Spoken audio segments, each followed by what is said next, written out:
كتير من الآباء دلوقتي بيعُقّوا عيالهم، ومعلش لو الفيديو ده هيزعّل ناس كتير منّي، بس مش كل مرّة هتبعت في جروب العيلة عن عقوق الوالدين يا حاج، المرّة دي هتلاقي ابنك باعت لك فيديو عن اللي شايفه غلط في تربيتك، ومش عايزك تزعل منّي ولا منّه لأ، أنا عايزك تفهم اللي ابنك محتاجه منّك، عايزك تكون فاهم إن ابنك وخصوصًا الولد محتاج مساحة في حياته وفي قراراته، لإنّك لو بقيت دايمًا بتدّي القرار ودايمًا بتحسّسه إنه غبي ومش بيفهم، الواد ده هيعيش طول حياته غبي ومش عارف ياخد قرار لوحده، هتلاقيه دايمًا حتى بعد ما اتجوّز وخلّف مش عارف يروح السوق يشتري فراخ من عند مين، هتلاقيه لمّا يروح سوق الخضار مش عارف يفرّق بين الطماطم المستوية والبايظة، فخلّي بالك لو التربية بالنسبة لك إنك تدخل في تفاصيل التفاصيل، أنت كده مش بتربي صح ولا أب فاهم الدنيا زي ما بعض الآباء فاكرين، لأ أنت كده أب مُتعب لا مؤاخذة يعني، أب بيخلق اضطرابات حواليه، يا أخي ده سيدنا إبراهيم لمّا جاله أمر من ربنا سبحانه وتعالى إنه يذبح ابنه، ده وحي من ربنا، أمر ما ينفعش إنه ما يتعملش، لازم يتنفّذ، راح سيدنا إبراهيم وقال: "يا بني إني أرى في المنام إني أذبحك فانظر ماذا ترى." مش مسكه كده من رقبته وقعد يخرخر فيه، لأ، فلازم كل أب يدّي مساحة لابنه عشان يتعلم ياخد قرار ويبقى راجل، خُد يلا إيه رأيك نعمل كذا في الشقة؟ أصل يا أبويا أنا عشان عندي طب إيه رأيك نأجلها أسبوعين؟ خلّيك دايمًا أب سَوِي، وخلّي في دايمًا بينك وبين عيالك طريقة تفاهم، والنقطة التانية اللي حابب أتكلم فيها ودي معظم الشعوب العربية واقع فيها مش الشعب المصري لأ، ده في أي دولة عربية هتلاقي المشكلة دي، تلاقي العيل أول ما يعمل غلطة يترن علقة ويتزعق له ويتشتم، ولو أمه دخلت بينهم تتشتم هي كمان وتروح لأهلها غضبانة، طب لمّا يعمل حاجة حلوة وياخد شهادة والّا يتكرم، شاطر يا حبيبي خُش اعمل لي كوباية شاي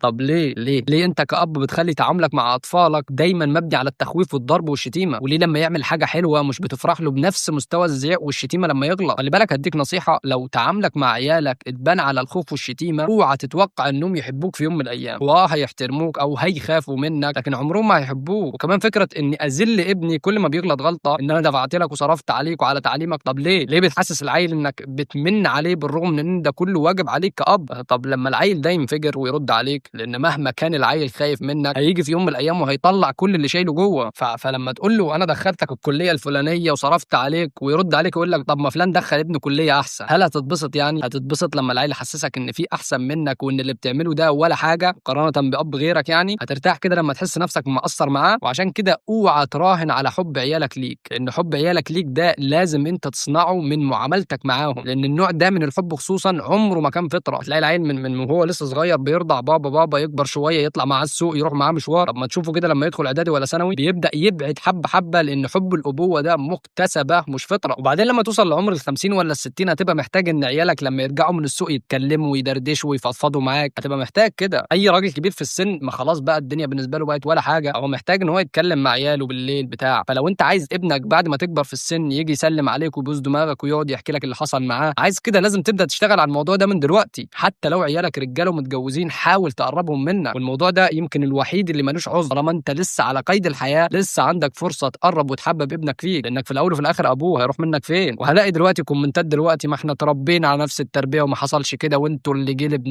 صايع، لأ استهدى بالله كده يا حاج، استهدى بالله الأمور أبسط من كده بكتير، هي مش عجلة بتدور وخلاص، ما لازم التربية الخطأ دي تُقف عند حدها ونبدأ نربي صح، والّا أنت عشان اتربيت بالقسوة والشتايم دي فإحنا لازم نعيش اللي أنت عِشته، لازم تعيّش عيالك فيها، يا أخي ده بيقول لك إن فاقد الشيء يعطيه، واللي زعل أكتر يا جماعة إن في آباء مفكرين إن القسوة دي هي الرجولة وإن هو كده راجل البيت، طبعًا إيه لازم نطعّمها بحتة يا ابن الكلب كده والّا حاجة، أصل ما لهاش طعم من غير بهارات، فالحقيقة يا جماعة إن الجيل الجديد مش زي زمان، يعني الولد أو البنت دلوقتي عنده بدايل، عنده موبايل، عنده صحاب، عنده ناس يسمعوه أكتر من أهله، يعني لو أنت أب أو أم مش مصدر أمان للطفل ده، هو هيلاقي مصدر أمان تاني يتكلم معاه بس بعيد عنك، ما تزعلش وقتها بقى على اللي يحصل فيه، صدقني ساعتها هتتمنى لو الزمن يرجع عشان تدّي كلمة حلوة، كلمة واحدة حلوة لابنك عشان يفتكرك بيها لمّا تكبر، الكلمة اللي كنت بتستبخل إنك تقولها له، في النهاية في يوم من الأيام هتلاقي نفسك كبير في السن قاعد على كرسيك مستني ولادك ييجوا يسألوا عليك، ساعتها مش هينفع تقول يا ليتني، لأن خلاص القطر فاتك يا حاج،